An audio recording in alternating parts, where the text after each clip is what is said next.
Everybody's here. Everybody's here. I love it.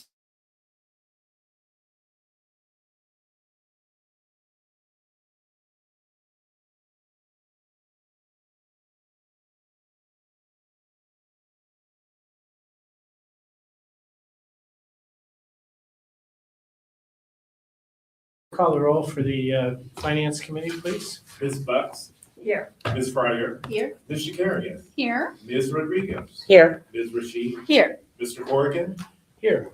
and Mr. Parks. The first item on the agenda for the Finance Committee is resolution to accept gifts for the month of November routinely. Oh, there's a presentation, I'm sorry. Where you at? Yeah, there's a presentation. I'm sorry. I was reading. It's a presentation by Matt. Oh, there he is. Hello, About folks. that, Matt, I was reading out. Go ahead. All good. Hey, Matt, get started. Let me give a little context because Trustee Rodriguez had asked a little bit about Job Bite and wanted a little bit more detail. So we asked Matt to come in and give an overview of Job Bite. Go ahead, Matt. All right, exactly. So what I want to do is just take you through a brief experience for our candidates. This is now coming up on the anniversary of using JobVite. So I just want to kind of give you a sense of what it is that this does. So I have a video presentation and I'm going to talk you through it. So the candidate experience really begins at our external website. And once our folks select a job that they're looking for, it's going to take them into the system. And the beauty of the system is everything is interconnected. And as you can see, all the job information will post up from the start, and then they can apply. Applications for us are much simpler than the past. It's a matter of connecting personal information and an email. The email is going to be the key for all of our interactions using JobVite. So once all that information is in, and we move on to applying for our application, it's going to take us into an area where we can go ahead and just upload a resume. Very simply done. And the resume will parse, which means it'll pull all the information from the resume and put it into the appropriate field. So a candidate will just have to go in, look and make sure everything's correct. If they find something that is not right, they'll be able to delete it or edit it, whichever makes it the most sense for them. And as they continue, education is right there, pulling right from the resume. They'll do their employment verification that they're able to work here at the library. Once those questions are complete, and those quickly usually take a minute or two to do, we're looking at the equal opportunity of questions that do not necessarily play into the decision, but are important for our statistics, for our stats. Then they're finally able to upload a cover letter or additional materials such as credentialing and so forth. Once all that's done, they're hitting their application to submit and receiving that green check that says that they are done. And as you can see, that takes all of 2 minutes or just about to complete for a very clean user experience. Any questions, anyone? I have a question. Thank you for that presentation. And you might not have the answer, but what would you say is the margin of error from when someone uploads their resume and it pre-populates? I know other softwares like LinkedIn or Indeed have similar features, and obviously it depends how someone formats their resume. It might pull or put information in different places. Have you heard it's pretty accurate for the most part? For the most part, we've heard the feedback we've been getting is it's pretty accurate. This is also the exact same process that our internal candidates need to go through. So if they're an internal candidate, it's pulling the same information from a resume. More times than not, everything is pulling correctly. We have not had any issues where people said there have been problems with it. That's awesome. Thank you. I just have a quick one. Do we generate thank you for applying correspondence soon after it came. Yes, we do. That actually is automated through the system. So as soon as we receive that application and it's uploaded, as the candidate is seeing that it's accepted, a message is going out to the candidate saying that we've received their application and thanking them for applying. And is there any inbuilt way so that after a month, we've not said anything to them and they've not inquired of us, we have a way of, telling them that it's still under consideration or you've been eliminated, or what's the story there? What do we do? Typically what happens is as the application moves through the processes, the system automates all of that information. So as candidates are moving on, they will be alerted that they're moving on, or if they have been rejected, they will get that information as that process happens. So it is part of the workflows that are built in the background of this system to make sure that communication is being used consistently. Additionally, one of the things you saw on there was opt-in for messaging. So our recruiters can actually message our applicants at any time, and they can get text messages for any additional questions or concerns that they have throughout that process. So if somebody does have a question or concern and they want to know about it, we can message them back in quick time for turnarounds. Do they, by any chance, let the applicant know the time frame or the potential time frame from the time they apply to possibly when they'll get notification? Notification. I do not have that at my disposal. I do know that our average has been around 45 days for a complete hire. So I would imagine that their information is getting in pretty clear within that time frame. The reason I asked my question is I had a distraught father whose son with advanced degrees was surprised that he had not gotten any reply. So I basically said, I don't think that's how our system works, and found out he was applying to county. So you guys escaped any concern on my part on that, but that's why I wanted to ask the question. No, I appreciate it. No, the wonderful thing about this system is it does keep a consistent flow of information between candidates and our recruiter. So it is really working out very well for that process. That's great. If there are no other questions for Matt, we'll go on with the Finance Committee.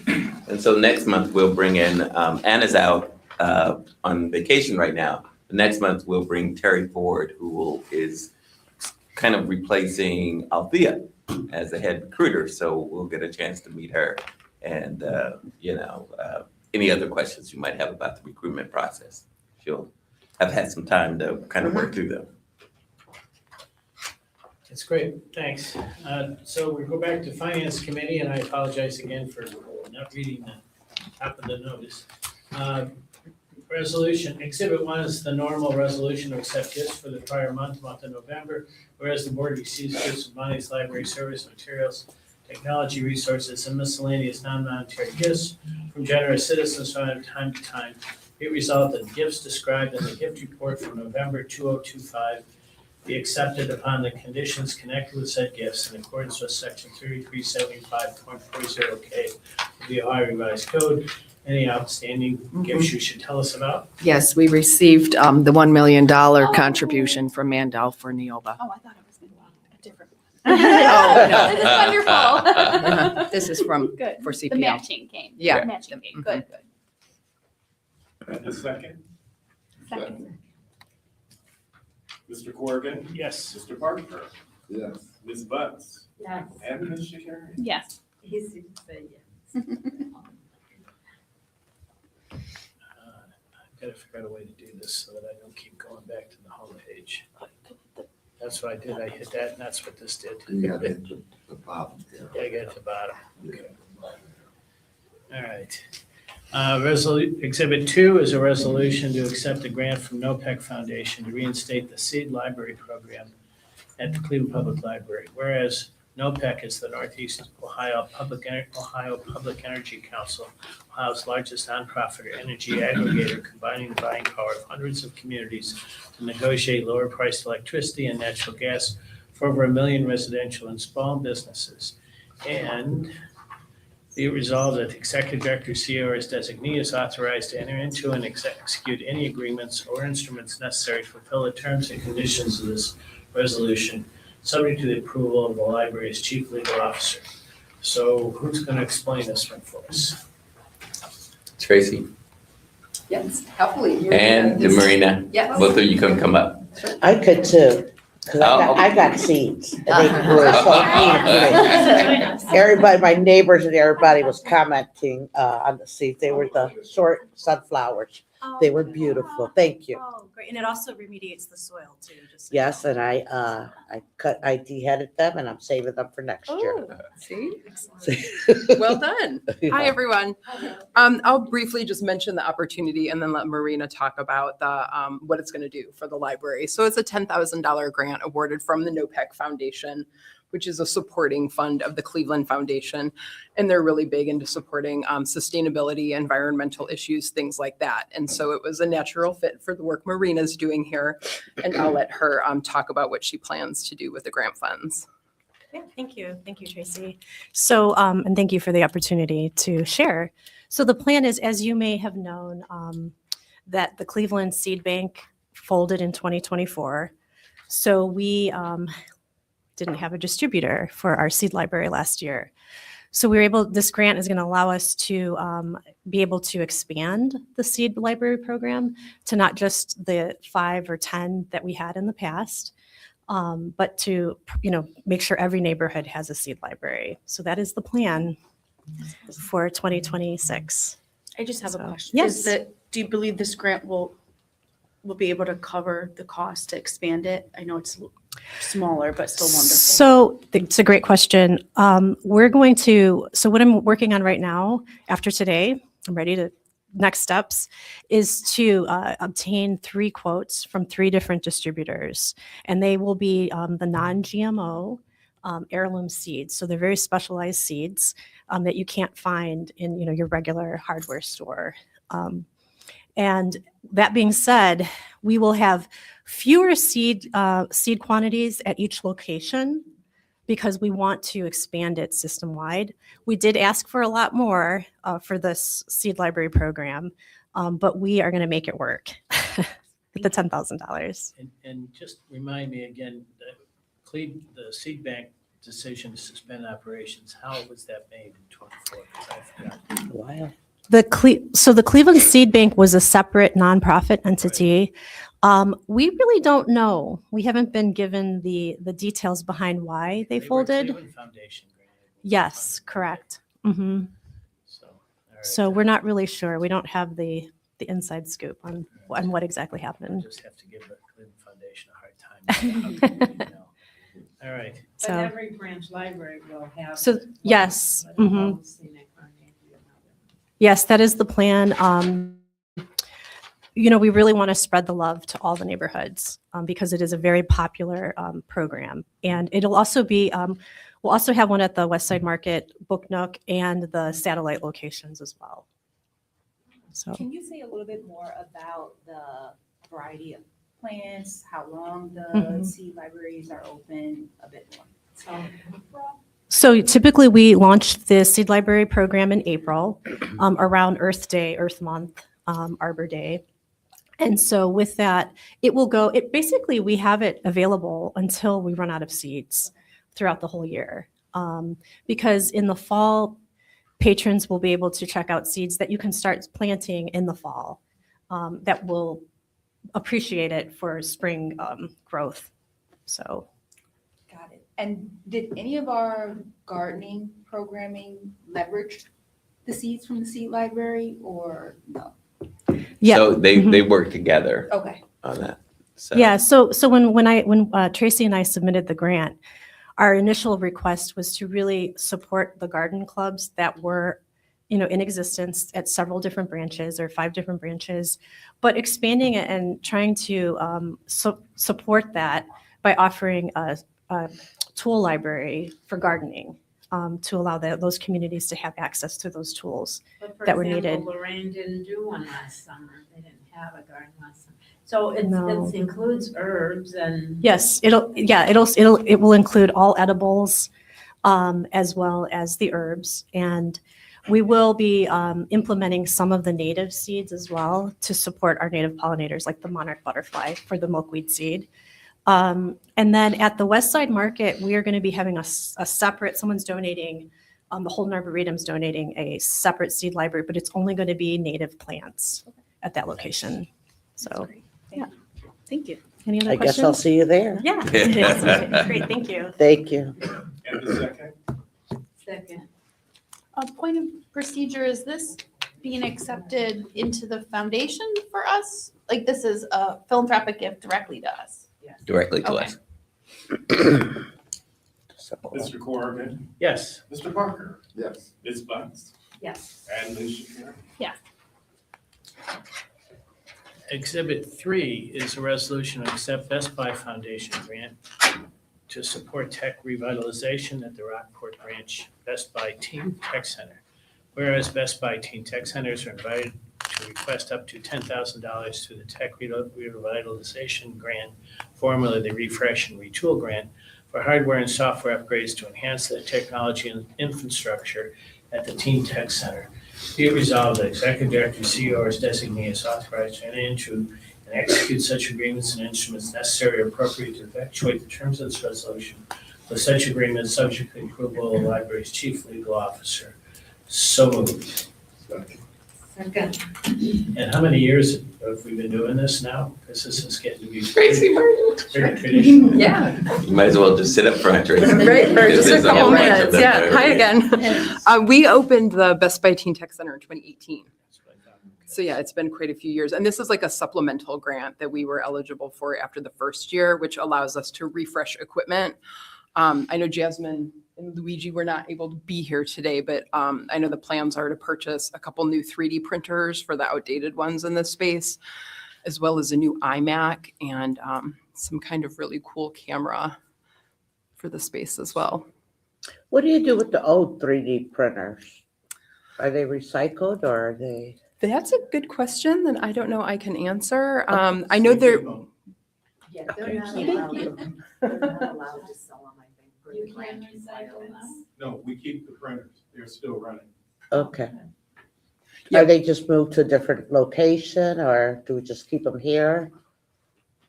Come on. Just to make sure. Directions to come up to the mic, sorry. Okay. Presently, we're keeping the devices. We have enough expertise that we're able to fix broken things or order or actually 3D print replacement parts. So we're not selling them or throwing them away. We're just adding to the collection. Perfect. Thank you, Tracy. Thank you, Bob. Mr. Corrigan?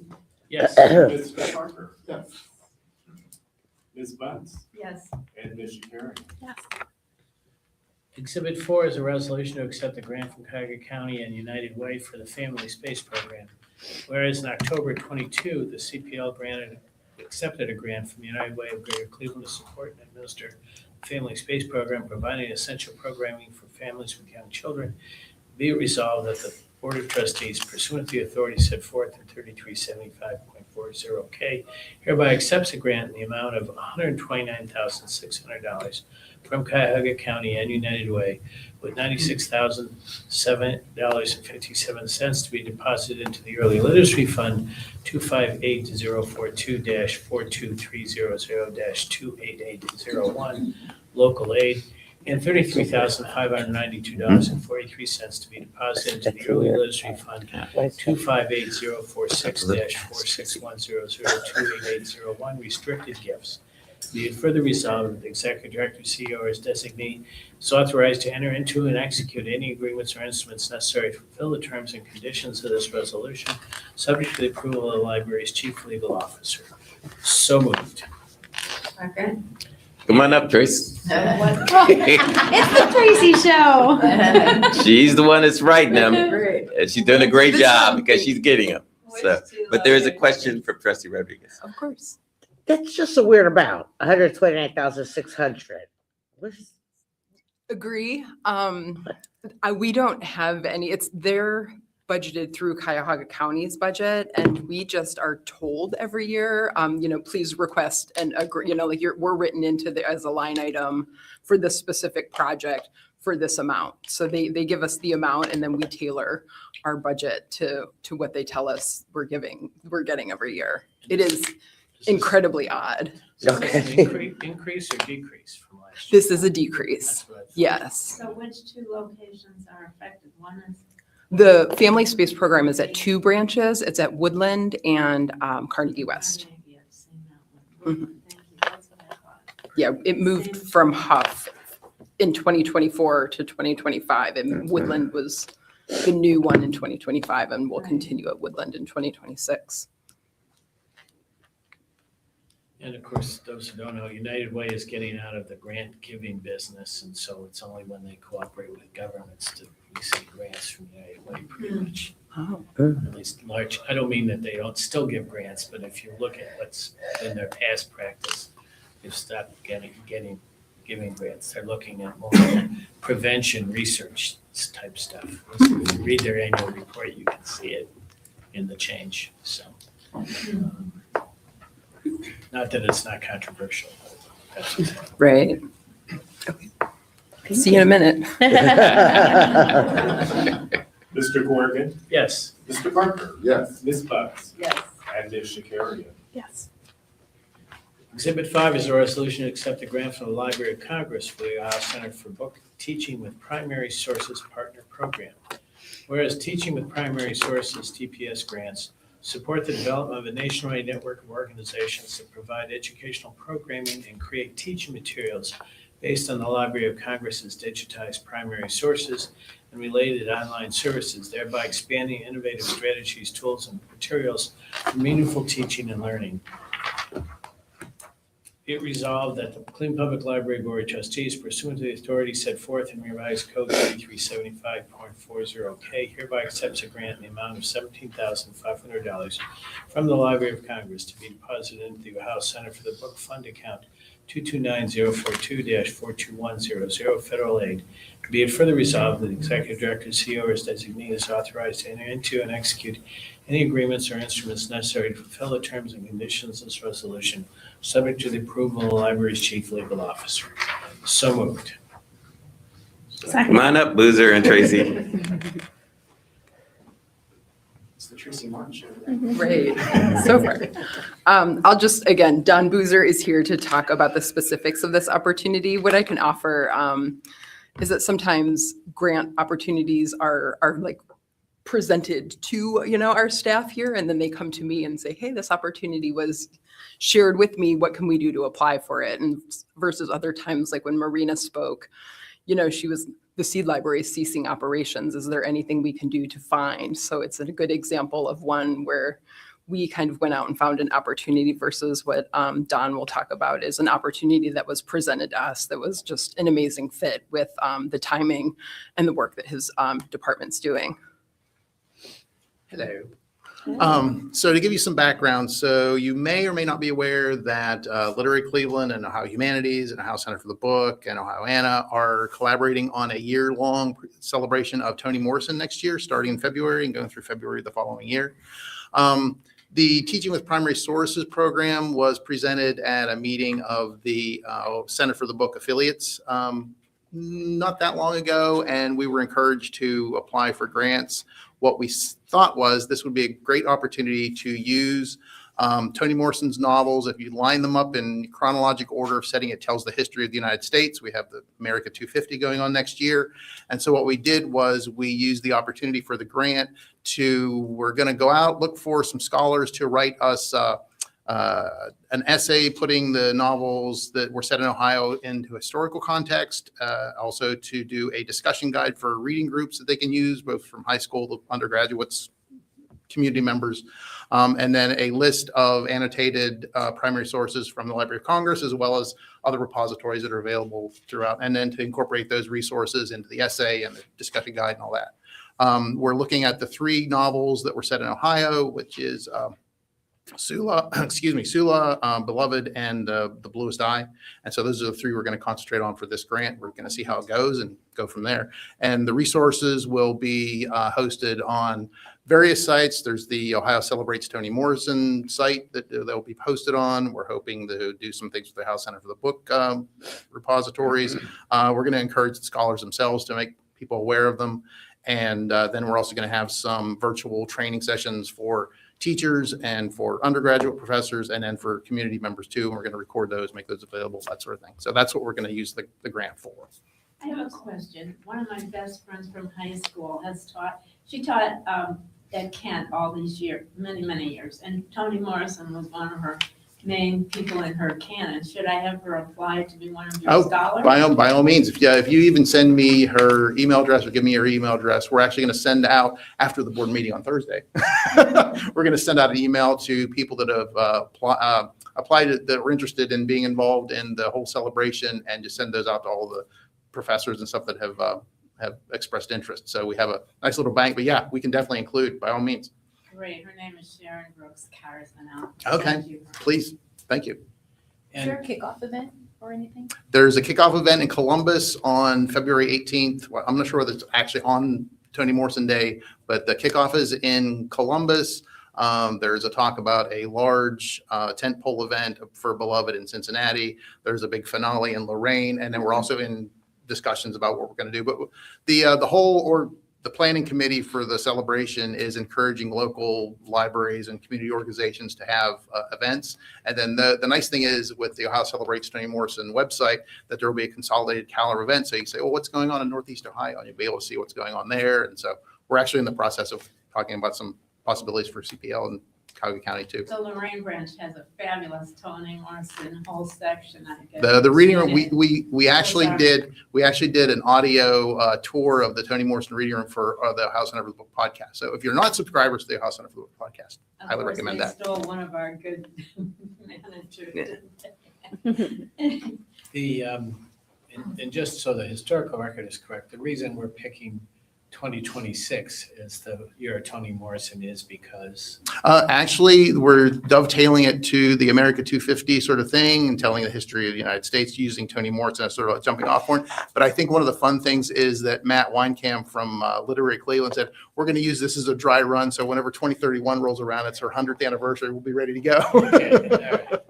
Because I was thinking, I didn't think there was an anniversary. Exactly. Her birth or her first novel or anything like that. The idea for this came up several years ago, and the funding had fallen through and that sort of thing. And so now there's actually funding available. So we're like, let's hit the ground running and celebrate our Nobel Prize winner. And quite frankly, without trying to broadcast this, kind of snuck by some of the new censors in DC as to the Library of Congress. So I'm glad we got away. Yes, indeed.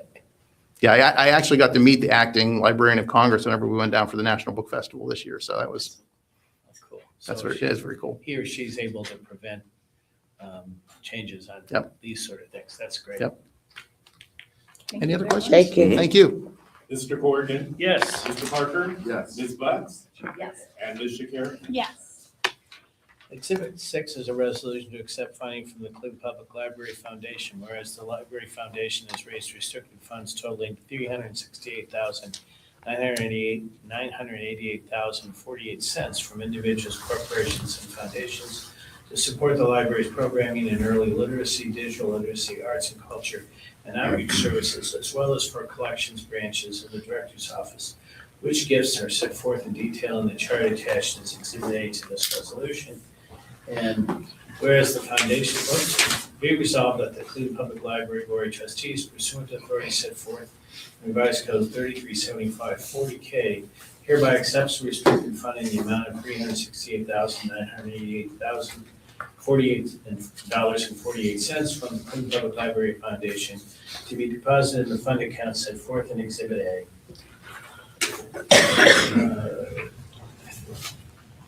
And expresses its gratitude to the Library Foundation and all the generous donors as outlined above in Exhibit A for their support of library programming and services in 2026. So moved. And Mr. Corrigan? Yes. Mr. Parker, Yes. Ms. Bunce, Yes. and Ms. Shakarian. Yes. Exhibit 7 is a resolution authorizing amendment to agreement for branch security and night alarm services. Whereas the Cleveland Public Library is committed to providing a safe and secure environment for its employees and patrons alike, and whereas the library engages the services of private security contractors to furnish security guards at its branches and to respond to alarms outside the library's normal operating hours, be it resolved that this board authorizes the executive director, CEO, or his designee to negotiate and execute an amendment to the agreement with Royce Security Services LLC for branch security and night alarm services to allow the library to extend the term of the agreements effective January 1, 2026 on a month-to-month basis in accordance with the rates stated above, to be charged to the general fund account number 129-30053-53380, and which contract shall be subject to the approval of the chief legal officer. So moved. And Chief, do you want to tell us what's up here? Afternoon. Good afternoon. So as of December 31st, the library's contract with Royce is expiring, and currently our hiring to full staffing hasn't reached the levels that we anticipated.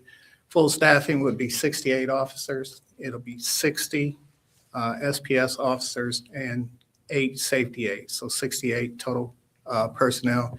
Currently, we're at 55 officers and 6 safety aides. We're working with HR. We have been diligently all year.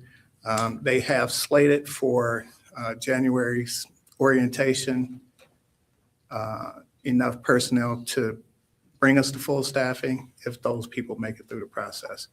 So we're working with it to try to get to full staffing, but so far we haven't. And that's retention, retirements. We have 2 officers retired this year, Yates and Linda Corbin, and people going for other jobs, et cetera. And basically, is Royce sticking us with the extension, or it's the same rate as we had before? They did a cost of living adjustment, so it's a little higher than it was previously. Also, I think it's a premium associated with the month to month. But they have been cooperative with us and agreed to, continue to work with us until we reach our full staffing.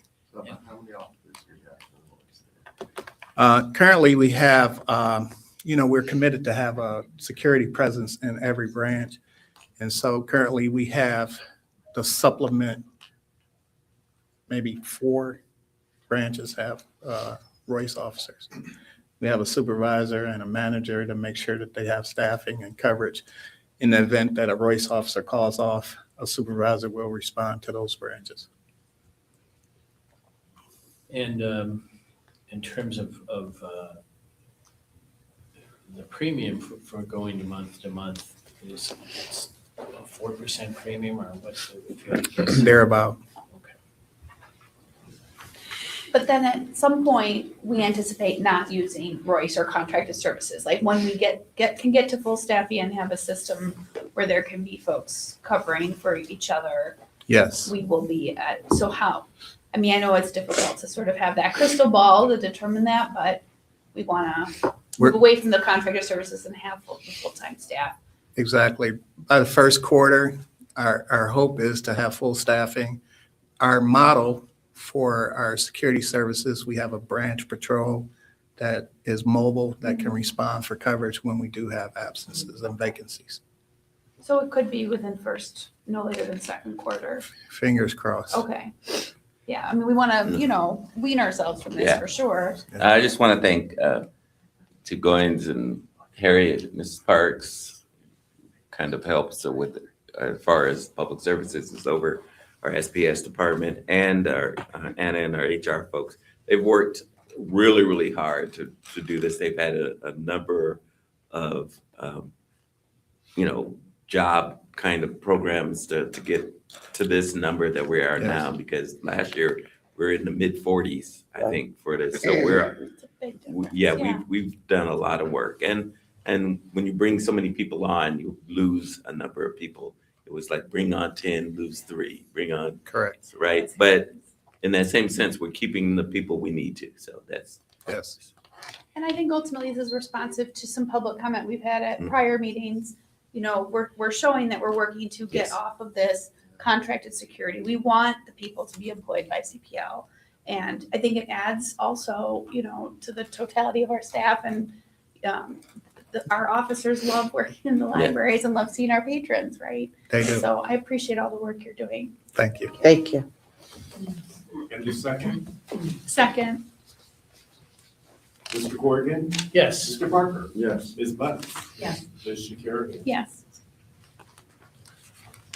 Exhibit 8 is a resolution to enter into agreement with HF Group LLC for binding and rebinding library service materials. Whereas on December 17, 2020, the board authorized the executive director to designate an annual 1-year contract effective January 1, 2021 with HF Group LLC to bind Cleveland Public Library materials with an option to continue the contract for 4 one-year renewal periods, thus continuing services through December 31, 2025.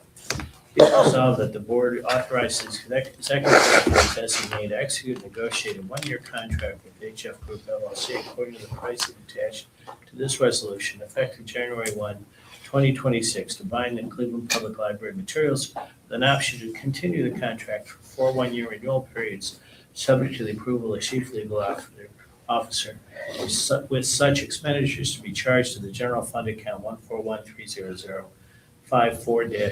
141-300-54-54710 bookbinding. So moved. And who's going to tell us about this? Sandy. We don't bring Sandy in front of you enough. Good afternoon. Yeah, so that's just the binding for our periodicals, rebinding of like paperbacks that we purchase and anything that we need to bind that cannot be bound or fixed in-house. And I forget, I want to make sure. Don't run away, Sandy. Look at Sandy. Good job. He's so I fast. just for the record, I think we should say how much it comes to a year, roughly, what we end up spending on this, do you know? We budget about 30,000.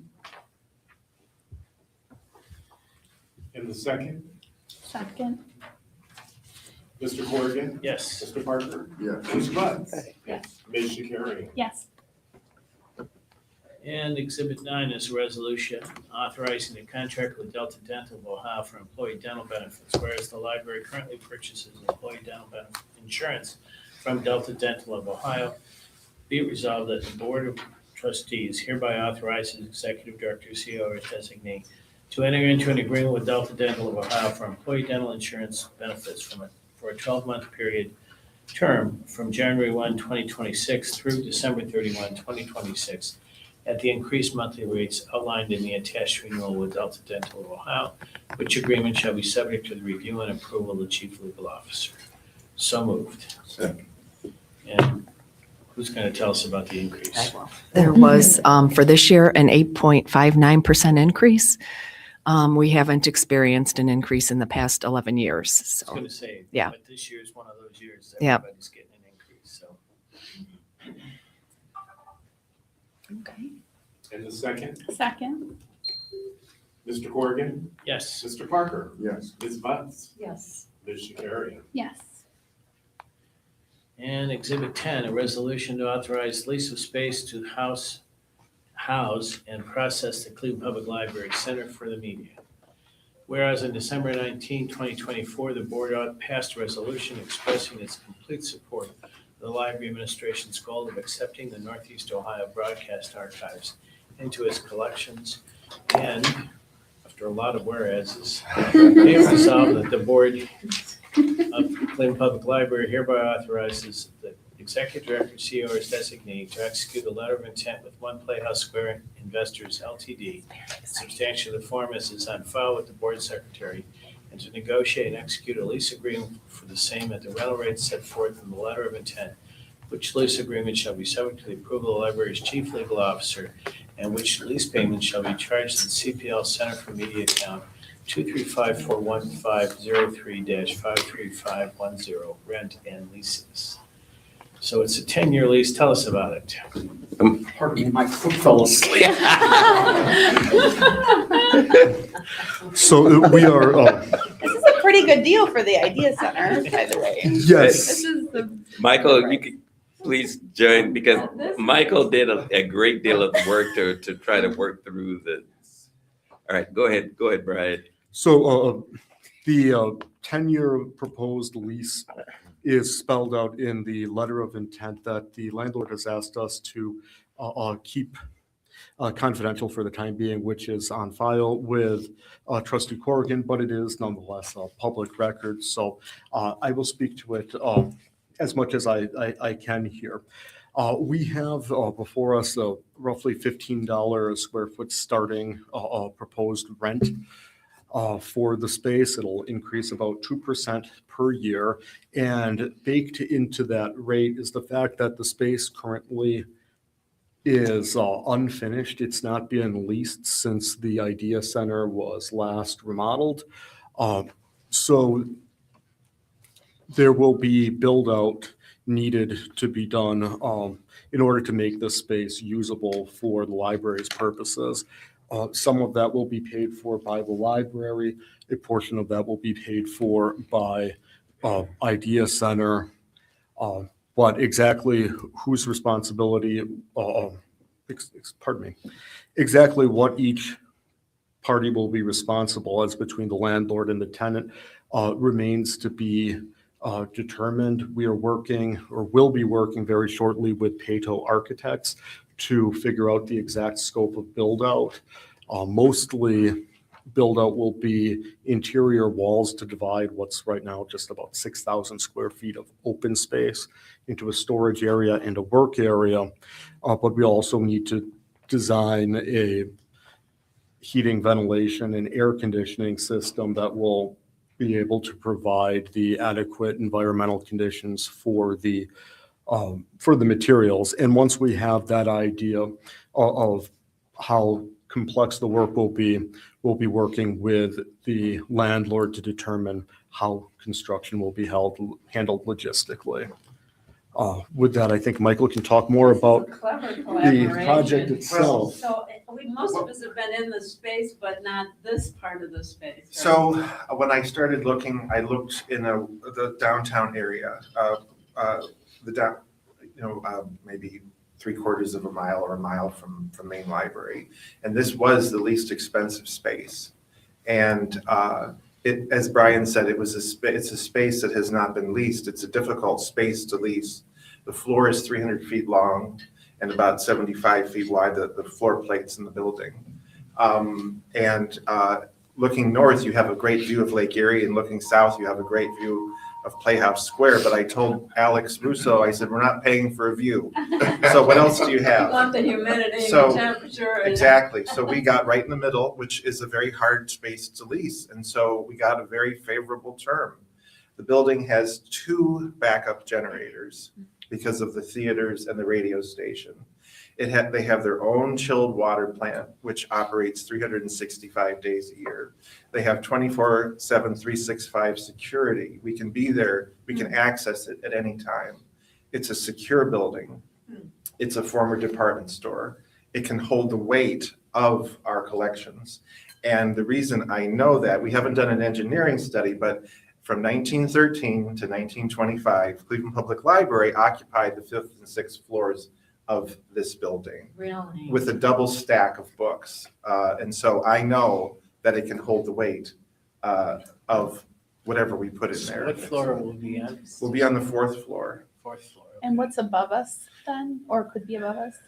I don't know that I know. I know it's occupied, but I don't know by whom. But also in the building is the Cleveland State School of Film. We're looking for collaborations. We're looking for student interns from Cleveland State, from the Cleveland School of the Arts. I mean, everything is on the table. We want this to be a model for the nation. And there are theaters there that we can reserve. There are meeting rooms. So for that $15.25, which includes a substantial build out, we're getting so much more for our dollars. Does the And build out include exterior signage? I think that is one thing that they've done, so we can have a Cleveland Public Library Center for the Media sort of It does. tag on the building. It does include some exterior signage. To what exact extent it's not clear. We can figure that out and report back to the board. But I imagine it would be in line with what the other tenants have. Yeah, I think that brand alignment is so crucial because the film Absolutely. school, city Right. club, all those groups have so, yes, signage. Yeah. that, and so the Cleveland International Film Festival is programmed there. So there's, as I told the director when we talked about this many months ago, if you plant a seed in fertile soil, you're going to get good results. And I feel that that's what we're doing here. And so I'm very appreciative of Brian and the director's support and the board and in buying into Mandel this. Foundation. Yeah. And the Mandel, Jack Joseph and Morton Mandel Supporting Foundation for advancing this. And if I could just say that we have in October advertised for the manager who will run this project. And to date, it closes today, but to date, we've had 82 applications from across the country. So we have very competitive, it's a very competitive position, which is what we were hoping for. And tell me this is Sterling Linder, the old Sterling Linder. This is the old Kinney and Levon department store, Kinney and Levon. which was built in 1912-13, and Cleveland Public Library was one of the first tenants. So So I feel Lots of that, good media. I feel like there's good energy in the building from the fact that we were there. That's not why it was selected. That's just an added bonus. And when I told the leasing agent, he could not believe it. That I said, we've rented here before. And I set him up and he couldn't figure it out. I said, yes, back in 1913. And then I sent photographs. And it's awesome. We mess with librarians, we come with receipts. So That's right. And how does Linda Taddick feel about this space? We looked over it virtually and she loves it. And so I actually engaged her as an hourly consultant for up to 20 hours. And she's going to help plan the space with me and the architect because I don't have the manager on board yet. So I need that expertise to make sure we have the workflow set up properly but the HVAC is important. So the library will hold the contract for that. 2 questions. Timing, when is this expected to be completed? Do we know yet? No, not exactly. So our next steps here with approval to enter into the LOI, we'll get that signed immediately and we'll get a contract in place with the architects to plan what will be needed for the build out. Once we have that in place, which we expect would probably be about 2 months maximum, because it's not a full scope of work that we usually have with architects. With that, we'll be able to know what needs to be sourced for the HVAC, which will be the largest part of this project. And that's really going to be the determining point as to when the lease commences. The lease will commence on the earlier of 6 months after the signing of the LOI, or 6 months after signing of the lease itself, or the issuance of a certificate of occupancy. So if we're able to get the equipment for the HVAC, if there isn't a long lead time on that and we can get it installed right away, we could be in place in the lease in under 6 months, or it may take a little bit. I'm pushing for June 1st. That's That's helpful. my goal. I think with some of the anniversaries and things that we know that are coming up, and I have a million thoughts about partnerships, et cetera. I was just curious about the timing of. I just saw in my mind the thought bubble over John Lang's head when I said June 1st.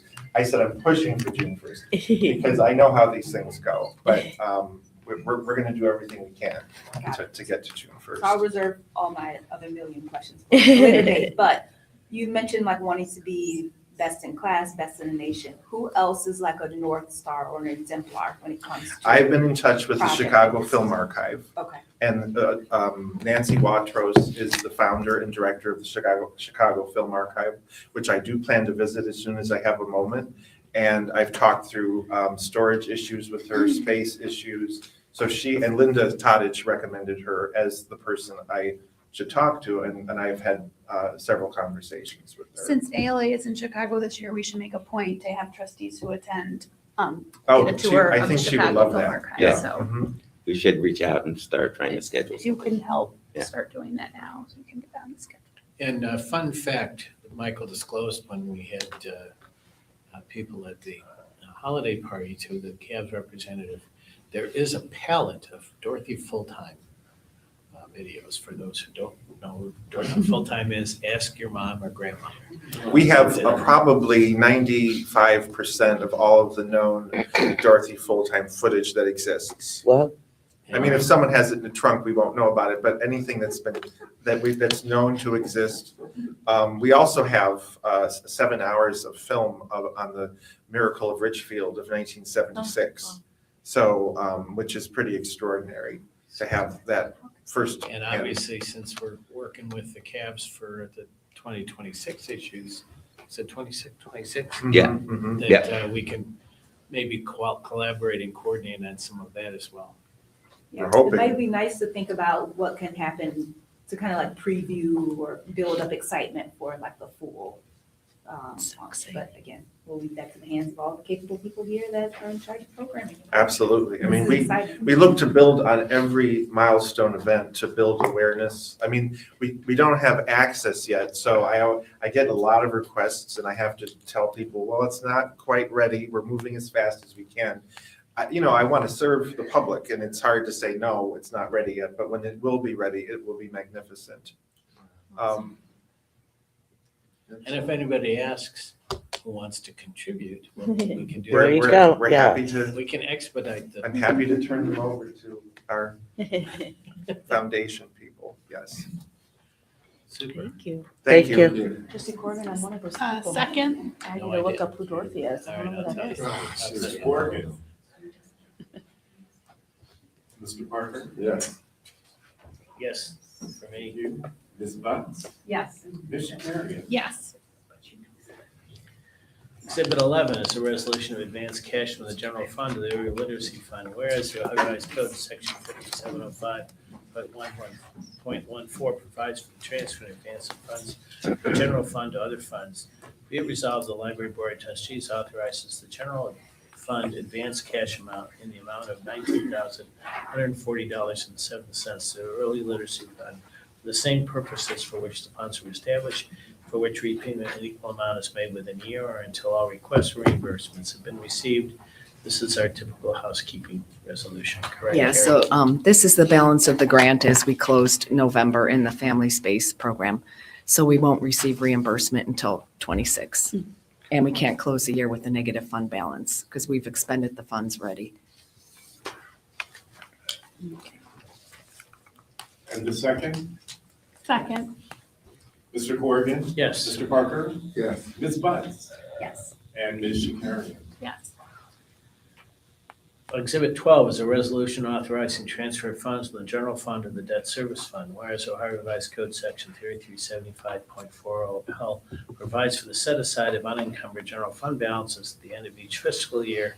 Be it resolved that from the general fund unencumbered balance, the set aside of $3,237,070.06 for debt service payments be transferred to the debt service fund in January 2026, and the remaining general fund unencumbered balances be carried forward for operating expenses. So moved. And likewise, this is another housekeeping matter. Nothing unusual about this year. No, this will be our annual debt service payment for next year. It's just showing that we will have enough in our unencumbered balance to transfer out. That's great. Mr. Corrigan? Yes. Mr. Parker? Yes. Ms. Butts? Yes. And Ms. Shakarian? Yes. Exhibit 13, another housekeeping resolution, the Ninth Amendment to the year 2025 appropriation, whereas the Ohio Revised Code, section 5705.40, provides for the amendment of an appropriation measure when necessary. Be resolved that the sums indicated in the attached Ninth Amendment to the year 2025 appropriation schedule be approved. Again, housekeeping. Anything It's unusual? housekeeping. The certificate of estimated resources has really been updated, but that's not affecting our appropriation.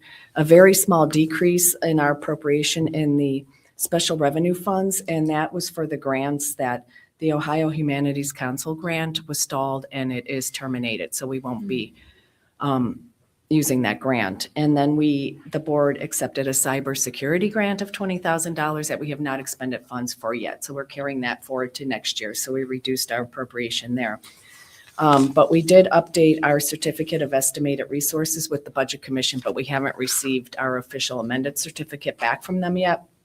But you can see on the attachment that we did have a decrease in our public library fund and our property tax revenue.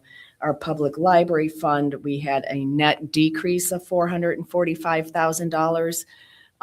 But in actuality, we really had an actual decrease of $568,000 from House Bill 96.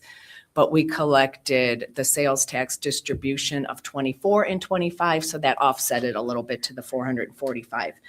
And then our property tax net increase was $222,000. And then the rest of the updates to the estimated certificate of resources includes the estimated gains and income in our endowment funds that we're going to be posting for year end. And that is approximately $1.6 million on a cash basis. And that's the earnings, or that's the principal? That is the income and then the gains. And the second, Second. Mr. Corrigan? Yes. Mr. Parker? Yes. Ms. Bunce?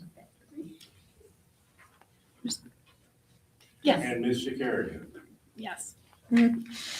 Exhibit 14, another housekeeping, year 2026 annual appropriation measure. Whereas Ohio Revised Code, sections 5705.38 through 5705.39 provide for passage of an appropriation measure not to exceed certified estimated resources. Resolved that the year 2026 appropriation measure in the amount of $70,899,505.06 for the general fund and the listed amounts for other funds be approved as detailed in the attached schedules. So moved. So the amount for other funds is $17,951,709.93 for a total appropriation in all funds of about $88.6 million.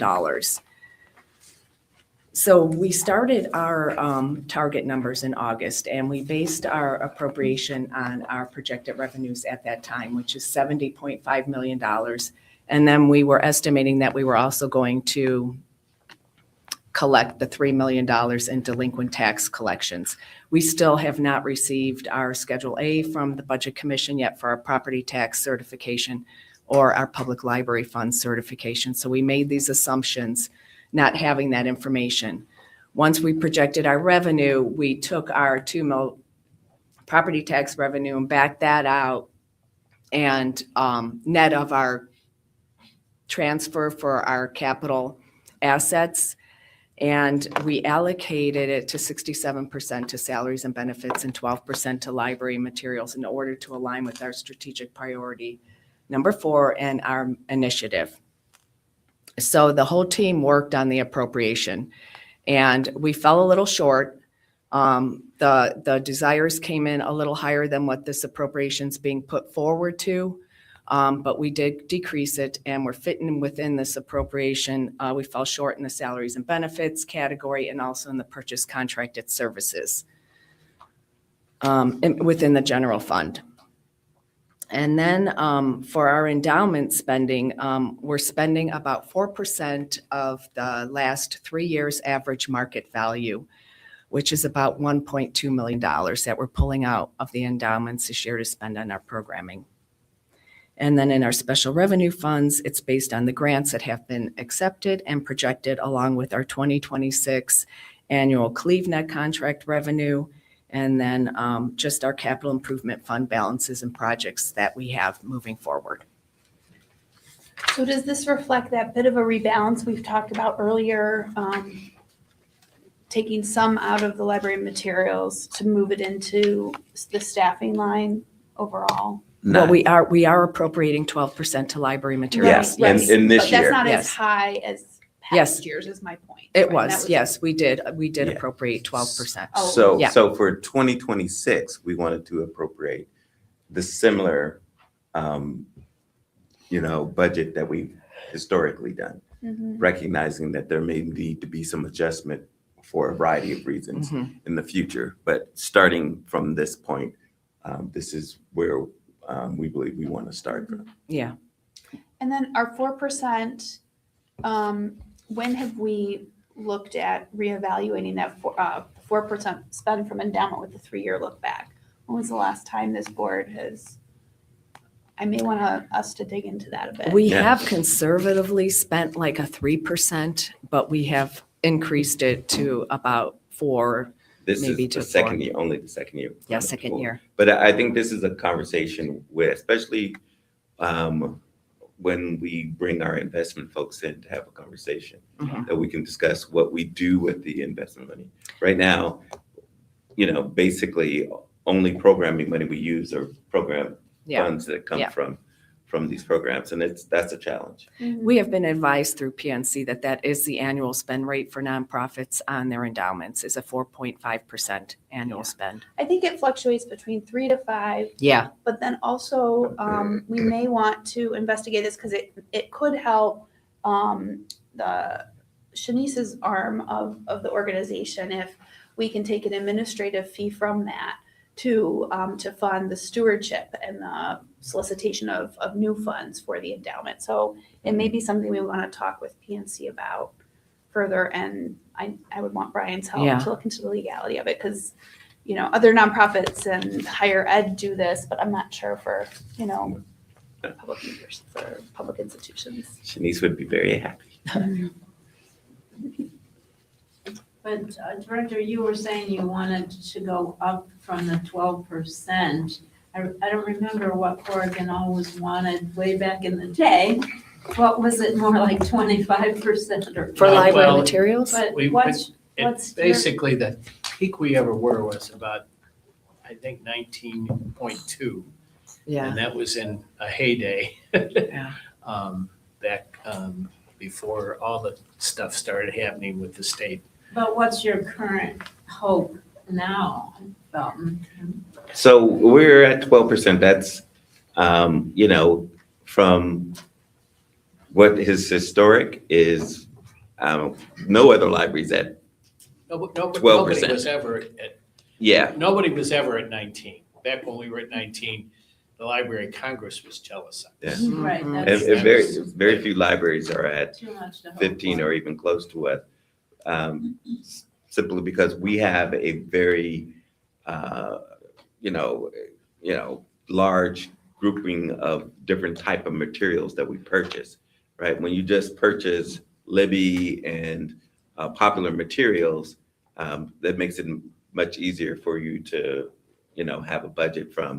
But when we buy the research things that we buy and all of those things, it creates a very confusing and complex kind of process that Sandy has turned into a very, very And it's a easy little process. higher once we include our special revenue Yeah. funds and our permanent funds within that mix. Yeah. Right. The way to think about it is, because if you're at this point, the amount of discretion that they have over the income that the state gets is smaller than the budget by a lot, because people are still on Medicaid, people are still on the things, the state programs. And they have to fund those. They can't stop funding those. Right. And so whatever increase there may be as availability or any decrease, they're still stuck with those obligations. In a similar way, because we are the Cleveland Public Library with a collection that needs to be refreshed and maintained. In other words, to be the public research library for 8 million people means that you just can't stop renewing certain publications or stop buying the sequels to certain books and those sort of things. And so the fixed amount of what new materials is probably more than half of that 12%. I would say the stuff that there's discretion for is much less than half of what that 12% is. So those those are the things I worry about the most. We can't stop being who we are because of pressures. But on the other hand, new materials, we're just not as a kid in the candy store about purchasing new materials like we have been in certain years. And so it's a lot of hard work on the part of Carrie and all the people who decide about acquisitions. And I just want to commend them annually at this point. I'm just very proud of what we do. And so do take the appreciation of this board into account as you celebrate your holiday. Thank you. Thank you. And the second, Second. Mr. Corrigan, Yes. Mr. Parker, Ms. Bunce, Yes. and Ms. Shakarian. Yes. And I think that concludes the Finance Committee report. Thank you, Trustee Corrigan. Trustee Shakarian? Thank you, Please. President. The regular employment report is Exhibit 15. I presented to the committee detailing the new hires, transfers, promotions. There were no terminations, and one resignation and one retirement. So moved. Second? Ms. Shakarian, Yes. Ms. Bunce, Yes. Mr. Corrigan, Yes. and Ms. Rashid. Yes. Exhibit 16 is a resolution for special closings and holidays in 2026. Whereas the Cleveland Public Library desires to keep the public informed of its hours of operation, and whereas the Cleveland Public Library will be closed in 2026 in observance of the following holidays and special closings listed here in the resolution. Therefore, be it resolved that the proposed schedule be approved by the Library Board of Trustees to be effective immediately. So moved. Second. Ms. Shakarian, Yes. Ms. Bunce, Yes. Mr. Corrigan, Yes. and Ms. Rashid. Yes. And Exhibit 17 is a resolution to amend the Human Resources Manual, whereas pursuant to Section 120 of the Human Resources Manual, the Board of Library Trustees must approve all changes to the manual, whereas the library's Human Resources Department recommends that Section 386 of the Human Resources Manual titled Special Library Closings be revised as shown in the attachment to this resolution in order to provide additional clarification regarding how non-bargaining staff are to be paid on days where a delayed opening or special closing is announced due to an emergency. Now therefore be it resolved that the Cleveland Public Library Board of Trustees hereby approves the proposed revisions to the Human Resources Manual as set forth in exhibit, the attachment to this resolution to update Section 386 as of December 18th, 2025, and instructs the library management to be responsible for implementation and execution of the provisions of this policy and any related procedures. So moved. Second? Second. Ms. Rashid, Yes. Ms. Shakarian, Yes. Ms. Bunce, Yes. and Mr. Corrigan. Yes. And that concludes the Human Resources Committee report. Thank you so much.